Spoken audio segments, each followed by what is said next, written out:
le monde de la musique est en deuil. Ce jeudi 8 mars, le chanteur Marcel Amont est décédé à l'âge de 93 ans.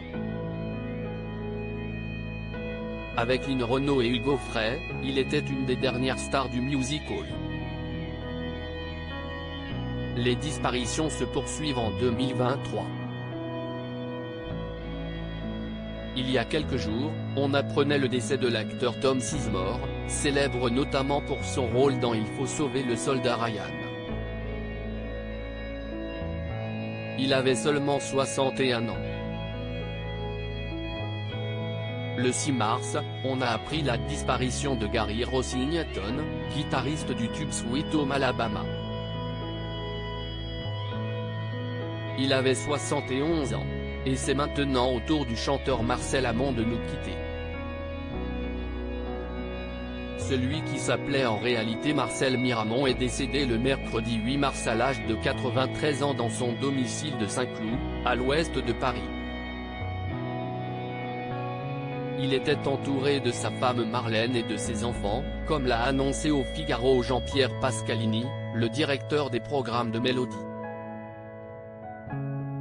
Avec Lynn Renaud et Hugo Frey, il était l'un des derniers représentants du music hall.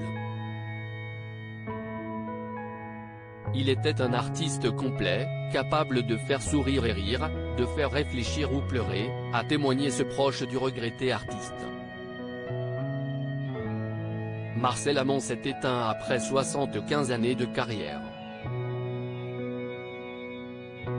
Il est à l'origine de nombreux tubes, tels que Bleu, Blanc, Blond et le Mexicain. Marcel Amont a débarqué à Paris en 1950 et s'est doucement fait un nom dans l'univers des cabarets.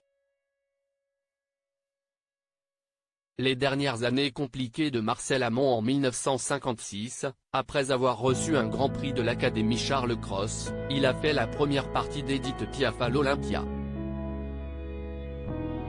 Malgré la folie des années yéyé, Marcel Amont n'a jamais changé de cap.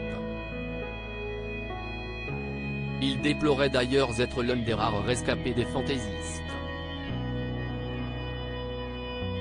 Il a obtenu un disque d'or en 1971 pour L'amour ça passe le temps et s'est même essayé à la comédie musicale en 1975 avec Pourquoi tu chanterais pas. Il a fait son retour à l'Olympia en 1989, avant de s'intéresser à la littérature. Marcel Amont a fêté ses 90 ans à Paris en 2019, pendant un concert à l'Alhambra avec plusieurs artistes, comme Serge Lama et Nicoletta. En 2020, le chanteur s'était brisé le col du fémur et avait été hospitalisé pendant un long moment, comme le révélait France Dimanche. À cause de la crise sanitaire, il avait dû suivre sa rééducation à domicile et non dans un centre spécialisé. En 2021, sa fille aînée, Katia, avait été victime d'une rupture d'anévrisme et avait passé plusieurs mois dans le coma. Autant d'épreuves difficiles pour Marcel Amont, dont la date des obsèques n'a pas encore été dévoilée.